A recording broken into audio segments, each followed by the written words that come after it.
Amit-amit jangan sampai ketemu sama hantu ini. Menurut aku udah itu yang paling menyeramkan di dunia. Ini nama hantunya adalah teke-teke. Nah, ini berasal dari Jepang. Mungkin hantu dari Jepang satu ini tuh gak terkenal Sadako ya, yang kita tahu gitu loh bentukannya tuh kayak gimana.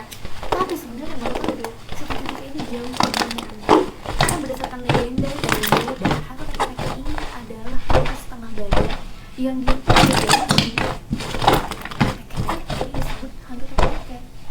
cerita awal mulanya kenapa sih dia ini menjadi itu tapi menjadi manusia itu karena dia ditabrak sama kereta dan secara mengerikan. Jadi waktu hidup dia itu berantem sama kekasihnya, malahnya dia malah ketabrak kereta dan dibiarkan gitu aja, tubuhnya tergeletak di dalam kereta. Katanya dia sebelum meninggal dan menyumpah kayak aku bakal menghantui orang. Nah sama banget apalagi sih yang dia tuh jalannya tuh bukan lambat gitu tapi benar gitu. Kalau kita dengan suara tek-tek itu, menurut orang Jepang kamu harus berlari sekencang-kencangnya, jangan menoleh ke belakang, nggak boleh sama sekali, karena itu akan menjadi petaka alias untuk dirimu. Tapi ada juga sih teori lain yang mengatakan bahwa hantu teke-teke ini adalah dulunya merupakan arwah gipsi yang melakukan ilmu hitam. Ya katanya sih dia dikutuk gitu karena dia melakukan kejahatan itu. Terus teori yang ketiga mengatakan kalau hantu teke-teke ini adalah, ini yang paling jauh sih menurut aku, merupakan korban dari percobaan medis di zaman dulu. Tapi yang dia terlalu Jepang suka banget melakukan percobaan medis juga ketika pas mendapat kejadian gitu. Keluar nggak cuma menjajah, ada juga banyak lain. Menurut warga setempat, ini dipercayakan dengan hal di sekitarnya kayak tempat-tempat yang luas. Jadi dia akan bergerak. Jadi gerakannya tuh kayak anak. Ampun jangan kata-kata pernah denger nggak cerita ini? Juragan warung makan ini ketahuan sama warga kalau dia itu melakukan pesugihan dan meninggalkan istrinya sendiri. Aku nggak bisa seperti biasa ngasih tahu lokasinya di mana, jadi kamu cukup dengerin ceritanya. Sebut aja nama juragan dia adalah Pak Pur. Dia itu sama istrinya keluarganya ya. Punya rumah makan yang sederhana banget gitu, yang terbuat dari bambu, panahnya juga dikasih dari tanah. Warung sederhana biasa aja. Nah dia tuh udah berjualan cukup lama, tapi kayak pembelinya tuh cuma 1-2 orang per harinya. Kayak kecil banget gitu loh keuntungan mereka dapat, hanya bisa bertahan hidup sehari-hari. Karena udah lama berjualan, akhirnya Pak Pur ini kayak putus asa gitu, gimana nih bisa meningkatkan pendapatan dia. Lalu entah gimana caranya, dia tuh kayak udah gak mikir panjang lagi, dia melakukan perjanjian iblis atau pesugihan, yang mana syaratnya setiap malam Jumat Kliwon dia harus menyediakan ayam cemani dan sesajen yang lengkap. Kalau tidak lengkap maka ada konsekuensinya, yang mana konsekuensinya adalah salah satu nyawa dari keluarga Pak Pur itu akan diambil.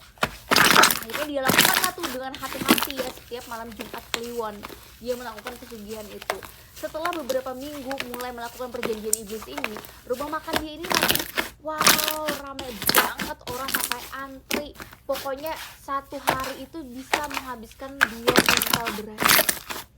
Nah itu banyak banget kan. Yang tadinya sedikit pelanggan jadi langsung banyak. Yang tadinya rumah makan sederhana sekarang udah berganti menjadi rumah makan yang cukup ya kelas menengah lah gitu. Halamannya luas, bangunannya bagus, dan itu berlangsung beberapa bulan kemudian. Sampailah di minggu ke-19. Ini udah berapa bulan tuh? Minggu ke-19. Baru beberapa bulan lah. Warga-warga di sana tuh sebenarnya sih agak curiga ya, kok si Bapak Pur ini tuh cepet banget gitu loh kayaknya, dan emang sedrastis itu kekayaannya dia meningkat. Orang emang langsung curiga atau dia pesugihan gitu kan. Sampailah nih ya, salah satu warga di sana yang memiliki indera keenam atau bisa dibilang kayak anak intuitif gitu, coba tuh ke warungnya Pak Pur, dan di sana lah akhirnya dia melihat, wow, di rumah makan Pak Pur itu ada sosok kayak penglarisnya gitu yang standby di sana. Tapi kan ya udah itu ya penglaris, ya udah gitu kan warga oh cukup tahu aja.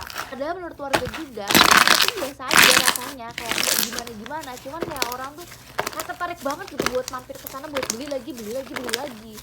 Sampailah di suatu malam ini terjawab nih, bahwa perjanjian iblis ini kan selalu menggunakan nyawa ya, dan mereka selalu ada tipu muslihat gitu. Iblis-iblis ini itu nggak bakal dengan baik hati ngasih kekayaan gitu ke manusia. Jadi atas kecerobohan si Pak Pur sendiri, dia itu tidak lengkap sajennya di malam Jumat Kliwon. Dan sebagaimana perjanjian dia dengan si iblis, kalau tidak lengkap maka akan ada satu keluarga yang nyawanya melayang. Benar aja, tanpa diduga sama Pak Pur, itu adalah istrinya sendiri. Jadi istrinya itu besok harinya itu tuh kayak mulai sakit-sakitan beberapa hari kemudian, terus dibawa ke rumah sakit. Tapi sayangnya nyawanya tidak tertolong. Dan tes keluarga makin kuat dong bahwa ini emang bener nih, nggak cuma pakai pengaruh tapi juga kemudian yang pakai tumbal, dan kemudian dari istrinya sendiri. Pak Pur sangat menyesal karena bayangin gimana kita mengorbankan istri sendiri gitu loh. Walaupun komitmen di awal adalah tidak akan ditumbalkan satu nyawa pun selama sajian itu lengkap, tapi sebagai manusia itu kan ada aja gitu kecerobohannya seperti itu Pak Pur ini. Dan Pak Pur menyesali segala keputusan dia bersekutu dengan iblis, walaupun dia udah memiliki keuangan yang luar biasa. Tetap aja percuma, ya nggak sih, percuma kaya tapi orang yang aku cintai udah gak ada itu karena uang kamu sendiri. Kamu familiar dengan cerita ini? Atau mungkin justru ini terjadi di daerah kamu?